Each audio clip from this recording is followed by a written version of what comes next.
It's an absolute pleasure to be sat here with you, Matt. You know, like I mentioned, you were one of the most dominant champions of your era, and two of your former opponents are here as well, George St. Pierre, Matt Serra. What's it like reliving those moments with those two guys? You've become good friends now. I like thinking about Matt Serra more because I beat Matt Serra. I'm very competitive. So I don't like thinking about my loss.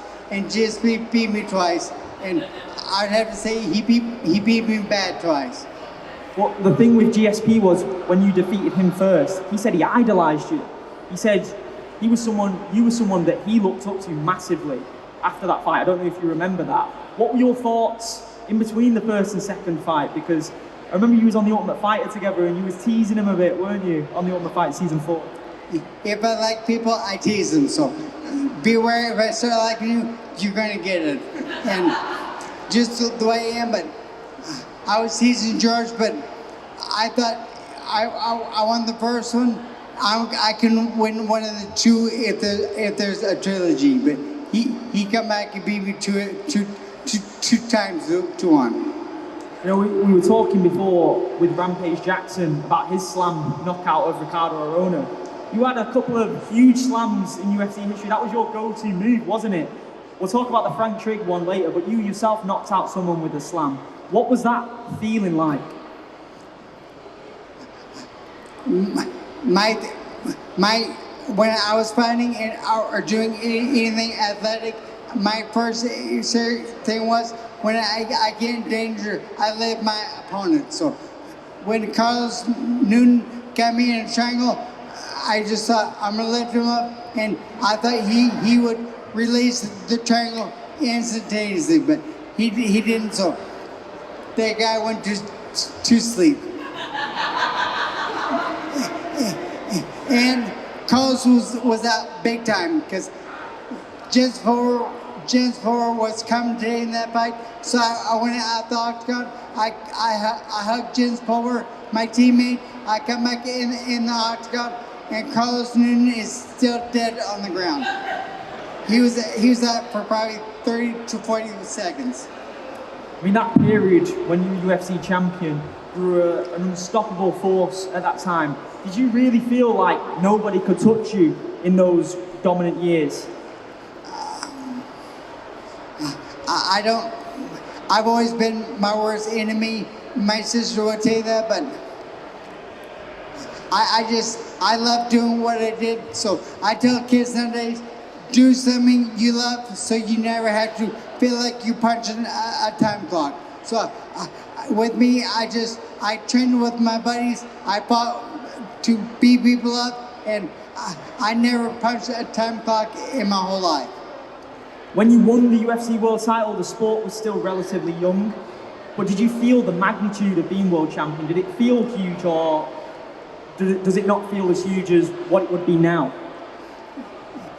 That was the first time in my life I laid in my bed that night and never went to sleep. I sat and just looked at the ceiling, and I couldn't believe I'd actually got that lucky. You had some fierce competitors at the time. You know, BJ Penn, you mentioned, that was a loss on your record. What was it like having to overcome a loss? Because like you said, you're a fierce competitor, you don't like losing. What were those mental torments like in between losses? When I had loss, I go back to the gym, I train hard, I'd work on my weaknesses and what got me that loss, but my theory was always get back in the saddle and fight again. So I'd quickly find a fight and hurry up and erase that loss. And you did that, you got revenge over BJ. How sweet was that in comparison to other wins when you go and beat someone that's already defeated you? It's a great feeling, and the way I beat BJ was good for me mentally. I'm a big mental guy. My theory was always, if I can beat my opponent mentally, they'll crumble physically right afterwards. So I was trying to get in their minds quick. My favorite fight of yours And Dana White called it his favorite fight of all time. You know what I'm going to say, the Frank Trigg fight. You guys had a bitter rivalry heading into that one, and he hit you with an illegal shot to the groin, didn't he? So that dropped you. Tell everyone what happened next. So I'm teamed up with Frank Trigg, and we're both two wrestlers that are good. And he hits me in my groin with a knee, and I knew he's kind of a cheater, but he could fill my cup and did not stop. So that made me mad. He filled my cup and didn't stop. So he got my back for a second. I looked like he was going to choke me out in a rear naked choke, but it didn't happen because I could tell he made a couple mistakes. So I could capitalize on those mistakes. I turned around and I was mad on top of him. And like I said, it was one of the only times I was pissed in a fight. So I can remember punching him in the face and elbowing him in the face, and then he rolled over and gave me his back, and I can't elbow the back of the head. So I was happy when he rolled over, showed me his face, and let me elbow him some more. I mean, that image of you picking up Frank Trigg, running across the cage from one side to another, that was absolutely incredible. And I did that for a reason. I was always very good at realizing where my corner's at and where his corner's at. So I was in front of his corner, so I wanted to take him to my corner so I could hear my cornerman and he couldn't hear his. So people say this is a team sport, this is an individual sport, but it's a team sport. My team gets me ready for a fight, and my 3 or 4 cornermen are there helping me during the fight. So it's a team sport for sure. When you hit that slam, did you know the fight's done for him? Victory's mine? Or you wanted to solidify that? I was pissed, so I wanted to hurt him some more. And one of the other guests who's here, Matt Serra, you guys coached Ultimate Fighter against each other. What was that experience like, being a coach on that show? I didn't like being in Vegas for 3 to 4 months at a time, and I don't like the concrete. I like my cornfields and bean fields. So it just was a different environment for me, but I like coaching, so I could get by. What would you say was your favorite performance of your career, your most complete performance? I like my mock Sakurai fight, because there was, the commentator said it was the Michael Jordan of MMA in Japan, coming from there to Illinois, to the US. And my American muscle quickly showed everyone that my muscle can overcome his technique. Well, you fought in the UK in the early 2000s, long before what the sport is now. What were your perceptions of UK MMA at that point when you first came over for a fight? I didn't know anything about UK at all. It just, they were on my radar.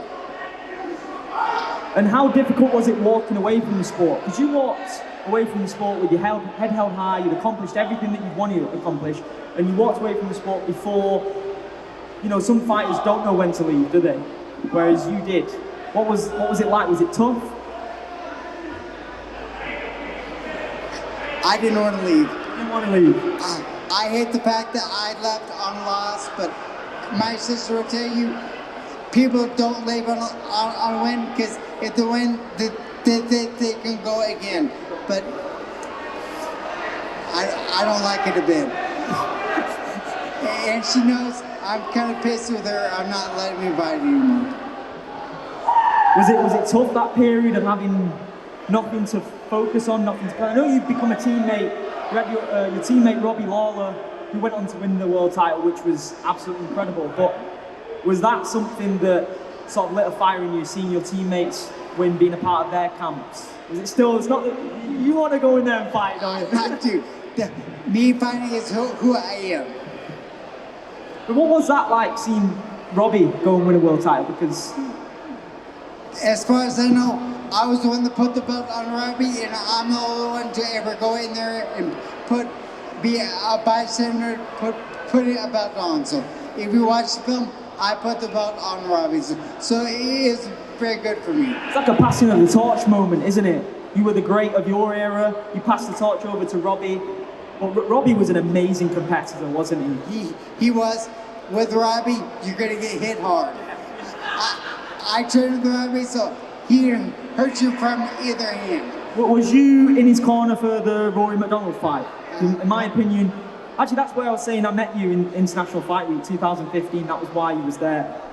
That is my all-time favourite fight in UFC history. What was going through your mind when you were watching that fight? I hate being outside the octagon because my buddy's in there and I can't get in there to help him. So it's a very helpless feeling, but I can project what I see, but that fight was kind of brutal. How would you compare the talent of the roster when you was fighting compared to what it is now, and who would you say are some of your favourite fighters you'd like to watch at the moment? I like the old fighters, so even old I'm gonna watch, but the fighters now are so well-rounded. Back when I was going,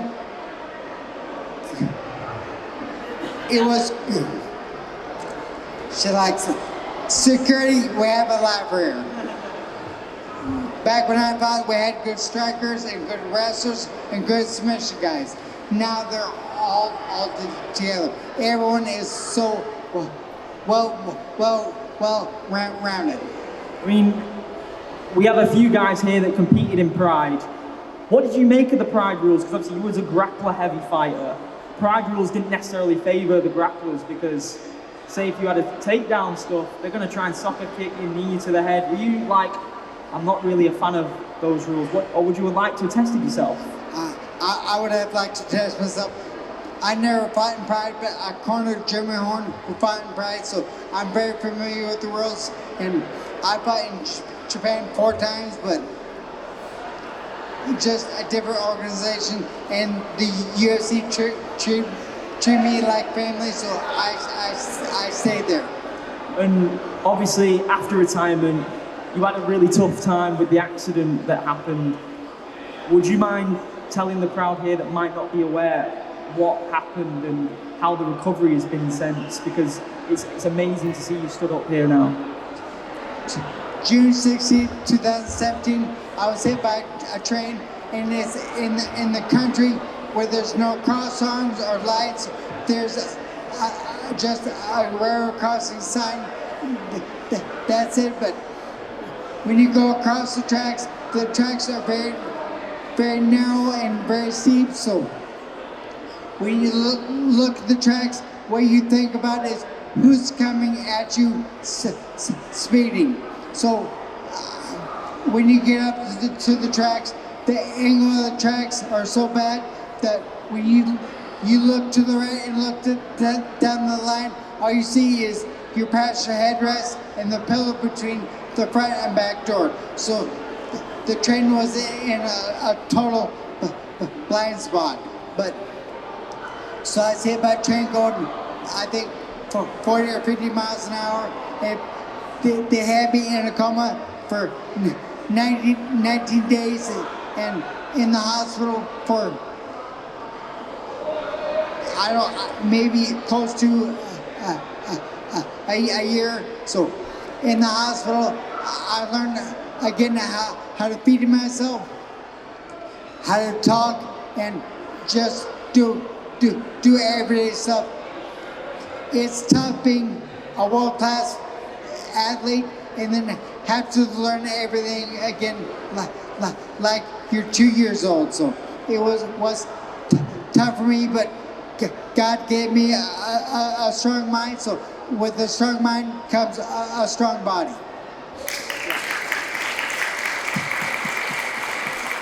You should be immensely proud of yourself for coming through that, because we all love you, we're all huge fans of you, and we want to see you happy and enjoying things. And what's it been like hearing the fans here say how much they adored you as a fighter and how happy they are to see you here? What's it been like interacting with them?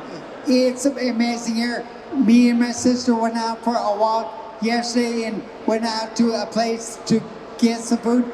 And I told Steph, I love here because no one knows who I am. And then we went about 10 more steps and some guy said, hey, can we get a picture? And then we went back and called over to come back to the hotel, and 3 guys saw me from across the street, started yelling at me, ran over, and they tried to catch me before I got in the Uber, but we got in the Uber and left, and the Uber driver's like, who are you? And we said, I never complimented myself. My sister told him who I was, and he had to take a selfie, but I just think I'm a common person. I know I'm a common person.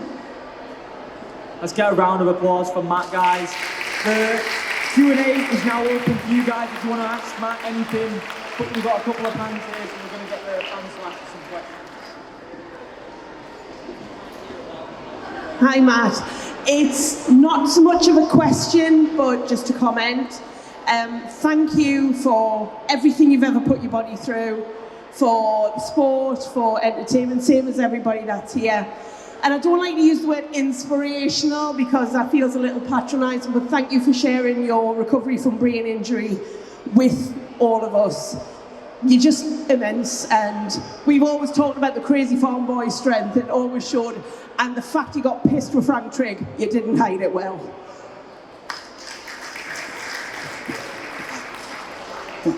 Thank you, hon, and you get a hug after this.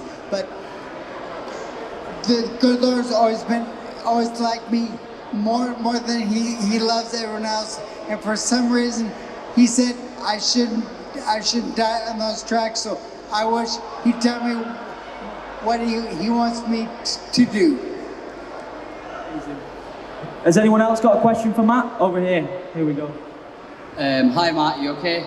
Just want to say thank you for coming to the event. I want to say thank you for all the childhood memories. Just want to say we're all with you with the recovery. We've got some good memories. It's nice to see you in person, and may your recovery gets better. And everything, thank you for everything, all the memories. That's all I just want to say. No questions, sorry. Thank you. Thank you, guys. I've always loved my fans, so it pissed me off when I see some one person stub his fans, because the fans are who writes the paychecks. So thank you for writing my paycheck. Sorry, hi Matt. It's a 2-part question. The first part is, do you consider BJ Penn your greatest rival? And I personally feel like he's overlooked as the greatest lightweight. I mean, he had as many title defenses as Khabib, 2-weight world champion. Do you think BJ is overlooked as the greatest lightweight, and would you consider him your greatest rival?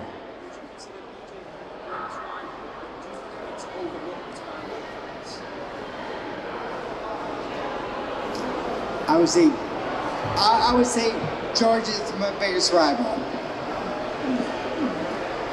BJ, I think I could have beat, but George was on a different level. And was there a second question? Yes, do you think BJ gets overlooked as a fighter? I do, but that guy can take his foot and put it behind his head, which made me mad. When I grab something, I want to control it. And with the BJ, you can't. Thank you, and thank you for everything you've done for the sport. Has anyone else got a question for Matt? No? Oh, at the back, this gentleman at the back. Yeah. Hi Matt, I hope you're enjoying your time in the UK. It's awesome that you're here. Absolutely love you, mate. Who do you think in the future, in the next 5 years, is going to be the face of MMA and the UFC?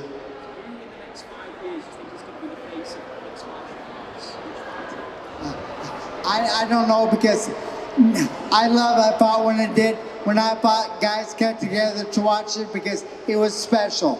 Now it seems like it's on every week, so it's just every day. And the fighters seem like they fight for a paycheck. When I fought, we fought because we like beating people up. Thank you, man. Love you, bro. Is that it? Oh, we got one more over here. This gentleman in the middle. Hi, Matt. We've heard it from a lot of other fighters today, but we haven't heard it from you. Can you give us a list of your top 5 fighters, past and present? Check that out. GSP.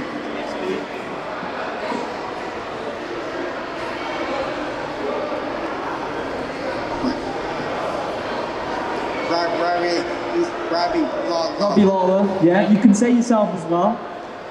No, he's too humble. He's too humble. I'm not humble. He's not humble then. BJ Penn. BJ Penn.